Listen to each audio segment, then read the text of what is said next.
আসসালামু আলাইকুম। সবাইকে শুভেচ্ছা। আজকে কথা বলবো বিএনপির ভারপ্রাপ্ত চেয়ারম্যান তারেক রহমান সাহেবকে নিয়ে। তিনি কবে দেশে ফিরছেন? বাংলাদেশের যেহেতু অন্যতম বৃহৎ একটি দল হচ্ছে বিএনপি, তার এই দলের অন্যতম শীর্ষ নেতা ভারপ্রাপ্ত চেয়ারম্যান তিনি। তার ফেরার বিষয়টি নিয়ে অনেক মানুষের আগ্রহ আছে। খোদ বিএনপির যারা করেন, এই দলের নেতাকর্মীরাও মুখিয়ে আছেন যে কবে ফিরবেন তাদের দলের অন্যতম শীর্ষ এই নেতা। এছাড়া যারা অন্য দলের রাজনীতি করেন কিংবা অরাজনৈতিক মানুষ আছেন, তারাও আসলে জানতে চান যে দীর্ঘদিন লন্ডনে নির্বাসিত থাকা শহীদ প্রেসিডেন্ট জিয়াউর রহমান সাহেবের সন্তান তারেক রহমান কবে দেশে ফিরছেন, বাংলাদেশে আসছেন।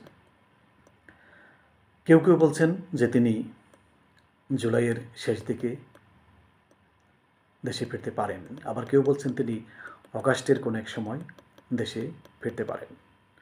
বিএনপির দিক থেকে বলা হয়েছে যে তারেক রহমান যখন দেশে ফিরবেন খুব বড় রকমের আয়োজন করা হবে, সেভাবেই তারা প্রস্তুতি নেবেন।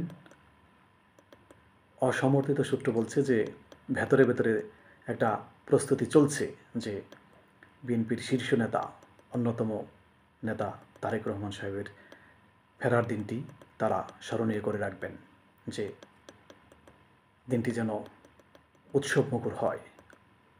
আমরা আজকে চায়ের আড্ডায় বলেছি যে বাস্তব সত্য কথা যে যেদিন তারেক রহমান তিনি জুলাইতে আসুন, অগাস্টে আসুন বা যে কোনো সময় আসুন, যেদিন তিনি ঢাকায় ফিরবেন সেদিন ঢাকা শহর লোকে লোকারণ্য হয়ে যাবে।